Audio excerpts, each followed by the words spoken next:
रहीम। अब करीब जुलाई 2023 का मैगज़ीन शाया हो चुका है, तो आप इसमें से जो नक्श है वो भी आप देख सकते हैं। सफ़ा नंबर 4 पर द उमर के नाम का नक्श भी शाया किया गया है। साहबा का राशन, सत्तू और खजूर, लाजवाब ताकत, गले सरे आड़ू के सेहतमंद फ़ायदे, इज़्ज़त, दौलत, शोहरत और कायनात के पोशीदा राज पाइए। ग्रेड 5 का मुलाजिम गुर्बत से निकलकर कैसे तवंगर हुआ, जानिए। कमज़ोर चिड़चिड़े बच्चे को सेहतमंद बनाने के घरेलू फार्मूले।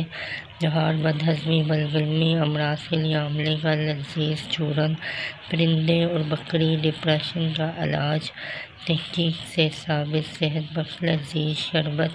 खुद बनाइए, गर्मी भगाइए। नेक बहू के कदम पड़ते ही जड़ की वीरानियाँ खत्म। हर जायज़ वाइज सिर्फ 9 बार करने से पुराना कुआं, हमारी खुशियाँ और इज़्ज़त निकल गया।